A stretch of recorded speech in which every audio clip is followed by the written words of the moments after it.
Cette délibération est une première mise en pratique intéressante des propos que vous avez tenus, Monsieur le maire, en introduction de notre conseil municipal de ce jour. En effet, par cette délibération, le conseil municipal va décider des compétences dont il se dessaisit au bénéfice du maire. Une fois que cette délibération aura été votée et pendant toute la durée de sa validité, le conseil municipal ne pourra plus délibérer sur les sujets qui sont contenus dans cette délibération. Le maire décidera tout seul sur tous ces sujets à charge pour lui de transmettre à chaque conseil municipal la liste des décisions qu'il aura prises en vertu de cette délégation. Si l'efficacité de l'action municipale commande la mise en place de tels dispositifs, il y a de mon point de vue un juste milieu à trouver entre l'efficacité nécessaire à la conduite des affaires publiques et la tout aussi nécessaire transparence de la gestion municipale. Dans ce cadre, j'aurais une demande à formuler. Compte tenu des conditions particulières dans lesquelles ce conseil d'installation est organisé, et notamment compte tenu du fait qu'il n'y ait pas eu de commission pour préparer ce conseil municipal, je demande que cette délibération, qui est d'une importance cruciale pour la gestion quotidienne de notre ville, soit retirée de l'ordre du jour, afin que nous puissions la travailler réellement pour pouvoir justement trouver un juste équilibre entre ce qu'il est nécessaire de déléguer au maire pour que l'action de la commune au quotidien ne soit pas entravée, et la nécessaire vigilance à avoir en termes de conduite de l'action municipale. Le document qui nous est présenté aujourd'hui le dit lui-même. Dès lors qu'il délègue une partie de ses attributions au maire, le conseil municipal se dessaisit de ses pouvoirs. Il n'est plus juridiquement compétent pour délibérer sur ses attributions. Donc les décisions que vous prendrez devront être simplement rapportées au conseil municipal. Les délégations que le conseil municipal vous déléguera pourront être en cascade déléguées aux adjoints ou même à l'administration. Donc sur le principe général, dans ce conseil d'installation, le principe de précaution démocratique doit s'appliquer. Mieux vaut déléguer peu, quitte à élargir ensuite si l'expérience montre que certains points encombrent inutilement nos séances. Sur certains points, vous sortez d'ailleurs du champ de la gestion pour entrer dans celui du choix politique. Les propriétés communales, modifier l'affectation des propriétés communales n'est pas un débat technique, c'est décider où seront les services publics, lesquels ferment, ouvrent, dans quel quartier. C'est un choix d'aménagement du territoire, un choix d'égalité entre les quartiers. Et ce choix ne peut pas être confisqué à notre conseil municipal. Sur le point des droits et des tarifs, fixer les droits de voirie, de stationnement, d'occupation de l'espace public, ce n'est pas neutre. C'est une politique qui, vis-à-vis des commerçants, des associations, de l'usage de l'espace public, derrière un tarif, il y a un arbitrage politique. Qui on soutient, qui on pénalise, quels usages on encourage. Les emprunts. Vous proposez de déléguer au maire la stratégie d'endettement, les montages financiers, autrement dit des choix financiers majeurs pour notre ville, avec un seuil très élevé, 30 millions et 30 ans, qui laisse en réalité passer l'essentiel des décisions. Or, l'emprunt, c'est un choix politique fondamental. C'est décider si on investit par rapport aux besoins sociaux, si on restreint les dépenses, si on finance les services publics par l'emprunt ou par des économies. Sur le point, les 13, les classes dans les écoles, décider de la création de classes n'est pas administratif non plus.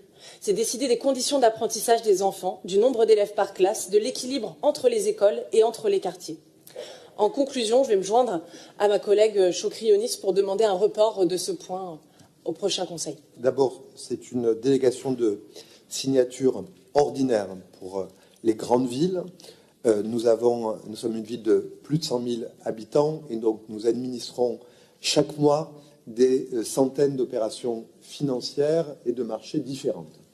La deuxième chose que j'aimerais dire, c'est que, évidemment, la délégation du maire, notamment sur les sujets de marché public, n'entraîne pas le dessaisissement de la commission d'appel d'offres dans lequel est représentée majorité et opposition et qui permet à l'ensemble du conseil municipal, via ses conseillers, d'opérer un contrôle effectif à travers les décisions que la commission d'appel d'offres me propose de prendre.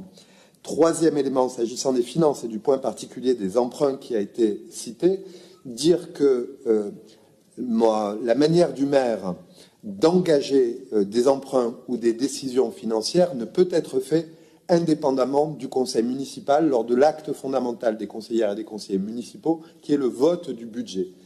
La délégation de signature dont je dispose jusqu'à présent, ne me permet pas de m'affranchir des décisions du conseil municipal, qui reste le point de référence s'agissant des délégations que je suis amené à exercer dans la dimension exécutive de la délégation. Je précise que, s'agissant des différentes couleurs politiques ici représentées, l'ensemble des maires de grandes villes ont des délégations de même nature, et c'est le cas évidemment dans des proportions beaucoup plus importantes pour les présidents de conseils généraux et les présidents de conseils régionaux.